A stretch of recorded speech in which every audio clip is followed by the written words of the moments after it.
बिस्मिल्लाहिर्रहमानिर्रहीम। Welcome back dear students. इससे previous lecture के अंदर हमने प्रोटिस्ट वाला चैप्टर स्टार्ट किया था और इसकी चंद खसूसियात को हमने डिस्कस किया था कि ये यूनिसेलुलर है, यूकैरियोटिक है, एक्वेटिक इन्वायरमेंट के अंदर रहते हैं और इसके कुछ ग्रुप्स को भी हमने डिस्कस किया था। आज हमने इसका फर्स्ट ग्रुप पढ़ना है और इसका नाम है प्रोटोजोआ। प्रोटोजोआ को 3 कैटेगरीज के अंदर डिवाइड किया गया है। इसमें कुछ ऐसे मेंबर्स हैं जो एनिमल लाइक कैरेक्टरिस्टिक्स रखते हैं, जिनकी रिजेम्बलेंस एनिमल से है, कुछ प्लांट लाइक कैरेक्टरिस्टिक्स रखेंगे और कुछ फंजाई लाइक खसूसियात के हामिल होते हैं। अगर हम प्रोटोजोआ की बात करें जो कि एनिमल लाइक प्रोटिस्ट है, इसमें फर्स्ट मेंबर आज हमने जो डिस्कस करना है ये अमीबा है और सेकंड ज़ूफ्लैजिलेट्स है। अमीबा फ्री लिविंग ऑर्गेनिज्म है जो कि अपने हैबिटेट के अंदर आज़ादाना तौर पर रहता है। अब ये कहाँ कहाँ पर पाया जाता है? ये फ्रेश वाटर के अंदर, सॉइल के अंदर और मेरीन वाटर, ओशंस और सी के वाटर के अंदर पाया जाता है। क्योंकि इसके अंदर हैबिटेट की वैरायटी बहुत ज़्यादा है तो हम कहते हैं ये फ्री लिविंग ऑर्गेनिज्म है। और कुछ पैरासिटिक भी होते हैं, दूसरे जानदारों की बॉडी के अंदर भी रहते हैं। जैसे ह्यूमन की बॉडी के अंदर एक अमीबा पाया जाता है जिसे एंट अमीबा हिस्टोलिटिका कहते हैं।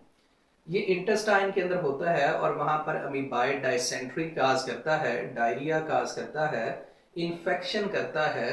This is parasitic amoeba and amoeba histolytica. Locomotion कैसे करता है?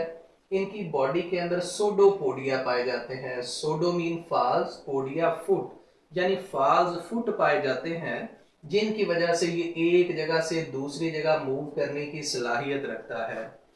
अगर हम यहाँ पर देखें तो हमारे पास ये अमीबा की एक शेप दी गई है। याद रखिएगा अमीबा की कोई डेफिनेट शेप नहीं होती, लेकिन इनसे प्रीवियस लिटरेचर के अंदर या बुक्स के अंदर इसकी जनरल हमने डायग्राम देखी है जो इस तरह की होती है, तो इसलिए हमने ये डायग्राम यहाँ पर ड्रॉ की है। अब अमीबा के अंदर साइटोप्लाज्म की मूवमेंट की वजह से यहाँ पर एक फाल्स फुट लाइक स्ट्रक्चर बनता है जो कि आगे की जानिब प्रोट्रूड होता है और इस तरह ये मूव करता रहता है पीछे की जानिब, जिसकी वजह से अमीबा एक जगह से दूसरी जगह जाता है और ये जो स्ट्रक्चर होता है इसे सोडोपोडिया कहते हैं। अपनी फूड कैसे ऑब्टेन करता है? ये माइक्रो ऑर्गेनिज्म को पकड़ता है और इनकी फेगोसाइटोसिस करता है, यानी अपनी प्लाज्मा मेम्ब्रेन के अंदर इन्वेजिनेशन पैदा करता है और इस माइक्रो ऑर्गेनिज्म के इर्द गिर्द अपने सोडोपोडिया को सराउंड कर लेता है और इसे फूड वैक्यूल की फॉर्म में बॉडी के अंदर इनगल्फ करता है। This activity is called phagocytosis. हम फर्ज कर लेते हैं यहाँ पर कोई फूड पार्टिकल है तो सोडोपोडिया इस तरह इसे सराउंड करेंगे यहाँ से लेके यहाँ तक और इसे वैक्यूल की फॉर्म में बॉडी के अंदर लेके जाएंगे, फिर इसकी लाइसोसोम की मदद से डाइजेशन होगी।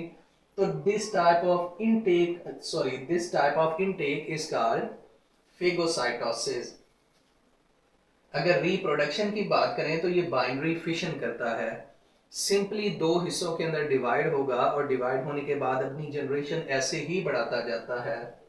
कुछ मल्टीपल फिशन भी करते हैं। मल्टीपल फिशन के अंदर क्या होता है, एक ही बॉडी के अंदर मुख्तलिफ किस्म के न्यूक्लाई, छोटे छोटे ऑर्गेनिज्म बनना शुरू हो जाते हैं और इसके इर्द गिर्द एक सिस्ट, एक मेम्ब्रेन बनती है। जैसे ही मेम्ब्रेन ये रप्चर होती है, ये फटती है, तो नए अमीबा इसे बाहर आना शुरू हो जाते हैं। This is called multiple fission या इसे शिजोगोनी भी कहते हैं। जायंट अमीबा, ये सेपरेट से शॉर्ट क्वेश्चन पूछा जाता है और इसका साइंटिफिक नेम है पेलियोमेक्सा पैलेस्ट्रिस और ये प्रिमिटिव यूकैरियोटिक हमारे पास अमीबा है, पुराना अमीबा है और उसका साइज थोड़ा बड़ा होता है जिसकी वजह से इसे जायंट अमीबा कहते हैं। इसके अंदर बहुत सारे मेम्ब्रेन बाउंडेड न्यूक्लाई पाए जाते हैं लेकिन अदर मेम्ब्रेन बाउंडेड स्ट्रक्चर नहीं पाए जाते। चूंकि न्यूक्लियस यूकैरियोटिक ऑर्गेनिज्म का फीचर है, इनकी खसूसियत है, तो इस वजह से इसे हम यूकैरियोटिक अमीबा के अंदर कंसीडर करते हैं। ये न्यूट्रिशन हासिल करने के लिए मैथोजेनिक बैक्टीरिया के अंदर पाया जाता है। अब इसका हैबिटेट जो पॉन्ड्स होते हैं या वाटर बॉडीज होती हैं उनके बॉटम के अंदर ये पाया जाता है, बिल्कुल उनके पैंदे के साथ जहां पर मड होती है, मट्टी होती है, वहां पर ये जायंट अमीबा पाया जाता है। तो डियर स्टूडेंट्स, अगर हम बात करें जू फ्लैजिलेट्स की, तो जू फ्लैजिलेट्स हमारे पास फ्री लिविंग है। ये भी आज़ादाना तौर पर यानी वैरायटी ऑफ हैबिटेट के अंदर रहने की सलाहियत रखते हैं। ये सिम्बियोट भी होते हैं, दूसरे ऑर्गेनिज्म के साथ जुड़ के रहते हैं, या पैरासिटिक भी हो सकते हैं, दूसरे ऑर्गेनिज्म की बॉडी के अंदर रहते हैं। अगर डियर स्टूडेंट्स हम बात करें तो ये यूनिसेलुलर भी होते हैं और कुछ कॉलोनीज की फॉर्म में रहना भी पसंद करते हैं। तो यूनिसेलुलर और कॉलोनियल। और इसके अंदर एग्जांपल हमने पढ़नी है डायनोफ्लैजिलेट। डायनोफ्लैजिलेट हमारे पास एक यूनिसेलुलर सिंगल सेल के ऊपर मुश्तमिल ज़ूफ्लैजिलेट है, जिसके अंदर प्रोमिनेंट न्यूक्लियस पाया जाता है। दो इसमें फ्लैजेला होते हैं, एक विप लाइक मूवमेंट करवाता है। इस तरह वाटर के अंदर ये ऐसे जैसे लैश चलता है ऐसे मूव करेगा और ये आगे की तरफ जाएगा, और ये वाला फ्लैजेला जो इसे सराउंड करता है इसके एक्सिस के इर्द गिर्द ये इसकी ओरिएंटेशन को कंट्रोल करता है। अगर ट्राइकोनिम्फस की बात करें तो ये एंडोसिम्बियोट है, ये बॉडी के अंदर पाया जाता है, टर्माइट की बॉडी के अंदर। तो सिम्बियोट के अंदर टर्माइट हमने देखना है, टर्माइट की गट के अंदर ये ट्राइकोनिम्फस पाया जाता है। अब टर्माइट जैसे दीमक कहते हैं, ये वुड को खाता है और वुड को डाइजेस्ट करने के लिए ये ट्राइकोनिम्फस उस टर्माइट की बॉडी के अंदर गट के अंदर सेलुलेज एंजाइम पैदा करता है, जिससे वो वुड डाइजेस्ट होती है। तो दिस टाइप इज सिम्बियोट, और ये सिम्बियोट एसोसिएशन है ट्राइकोनिम्फस और टर्माइट का। इसके इर्द गिर्द कई 100 फ्लैजेला होते हैं। तो डियर स्टूडेंट्स, ये हमारे पास ये ट्राइकोनिम्फस है जिसके इर्द गिर्द कई फ्लैजेला अटैच हैं। अगर हम ट्राइपैनोसोमा की बात करें तो ये पैरासिटिक ज़ूफ्लैजिलेट्स हैं। ये अफ्रीकन स्लीपिंग सिकनेस काज करता है और ये इन्फेक्टेड सीसी फ्लाई की वजह से फैलता है।